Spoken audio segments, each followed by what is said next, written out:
जय हिंद दोस्तों, स्वागत है आपका अपने YouTube channel paramilitary news Hindi में। और आप देख रहे हैं paramilitary news Hindi daily update, जहां हम बात करते हैं बीते 24 घंटे में CAPF और असम राइफल्स के महत्वपूर्ण खबरों का। चलिए आज की बड़ी खबर से शुरुआत करते हैं। और सबसे पहले सबसे बड़ी खबर CISF से।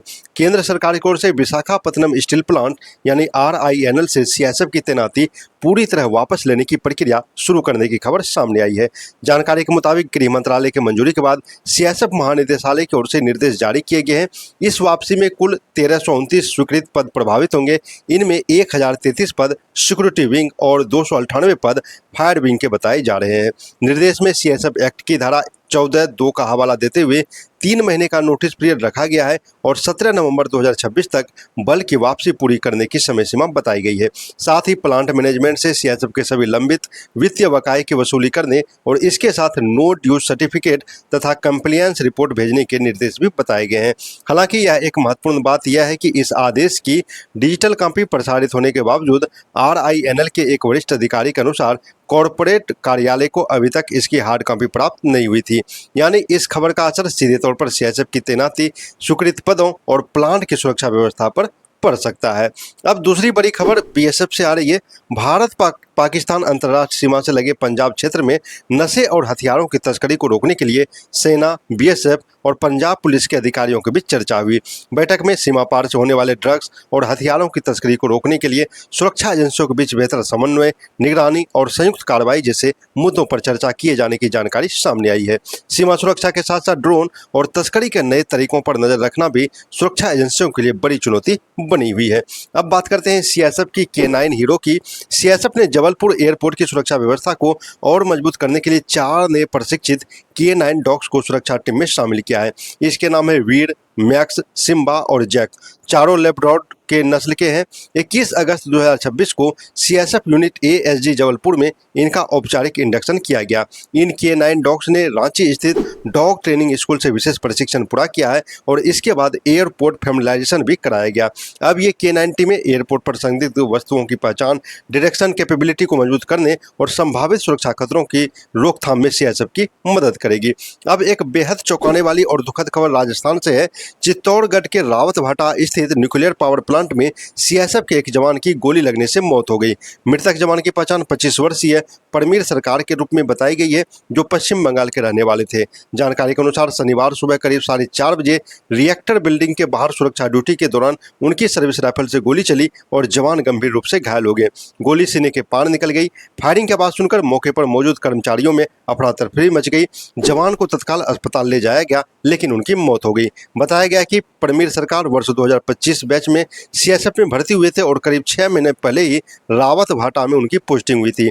जवान की ड्यूटी सुबह 5 बजे समाप्त होने वाली थी और घटना उससे करीब 40 मिनट पहले हुई है। फिलहाल यह स्पष्ट नहीं हुआ कि घटना आत्महत्या थी या दुर्घटनावश गोली चली। पुलिस और CISF पूरे मामले की जांच कर रही है। अब बात मिजोरम से असम राइफल्स की। चंपई में असम राइफल्स और एक्साइज नारकोटिक्स डिपार्टमेंट की संयुक्त टीम ने कार्रवाई करते हुए 94 ग्राम हेरोइन नंबर 4 बरामद की है। जानकारी के अनुसार 19 अगस्त को मेलबुक मुवाकोवी रोड पर विशेष खुफिया सूचना के आधार पर चेकिंग अभियान चलाया गया था। इसी दौरान एक संदिग्ध व्यक्ति को रोककर तलाशी ली गई और उसके पास से हेरोइन बरामद हुई। जब्त नशीले पदार्थ की अनुमानित कीमत 17,57,000 रुपये बताई गई है। बरामदगी के बाद आरोपी और जब्त सामग्री को आगे की कानूनी कार्रवाई के लिए excise and narcotics department Champai को सौंप दिया गया है। अब एक दुखद खबर CISF से ही आ रही है। बलिया के फेफना थाना क्षेत्र के खोड़ी पाकर गांव निवासी CISF कर्मी अनिल राय, जिसकी उम्र 48 वर्ष थी, बिहार के बक्सर जिले के कोरान सराय क्षेत्र में सड़क हादसे में मौत हो गई। बताया गया कि अनिल राय दुर्गापुर स्टील प्लांट में तैनात थे और छुट्टी मिलने के बाद मोटरसाइकिल से अपने गांव लौट रहे थे।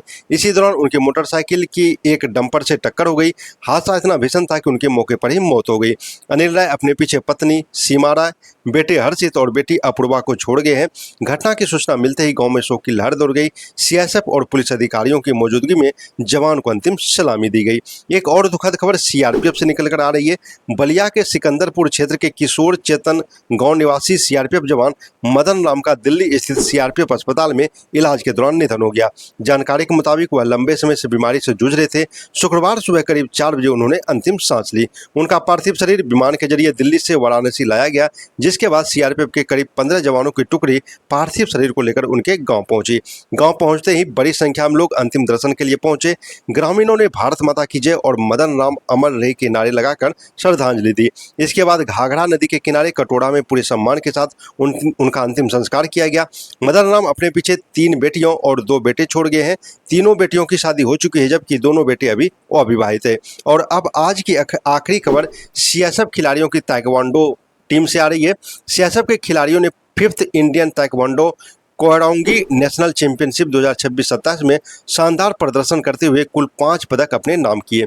यह प्रतियोगिता 16 से 21 अगस्त तक महाराष्ट्र के पुणे स्थित माहोलुंगे में आयोजित हुई। सीएसएफ की कनिष्का ने 46 किलो वर्ग में गोल्ड, जबकि साइना खान ने 62 किलो वर्ग में गोल्ड मेडल जीता। इसके अलावा रिया ने 67 किलो वर्ग में सिल्वर, ऋतिक ने अंडर 80 किलो में ब्रॉन्ज और पंकज ने ओवर 87 किलो वर्ग में ब्रॉन्ज मेडल हासिल किया। सीएसएफ महानिदेशक की ओर से सभी विजेताओं, कोच और सपोर्ट स्टाफ को इस शानदार प्रदर्शन के लिए बधाई दी गई। तो दोस्तों, ये थी कि सीएपीएफ और असम राइफल से जुड़ी हुई महत्वपूर्ण खबरें। अगर आपको यह खबर पसंद आ रही है तो आप हमारे चैनल को सब्सक्राइब करें, वीडियो को अपने दोस्तों और साथी जवानों तक शेयर जरूर करें। जय हिंद।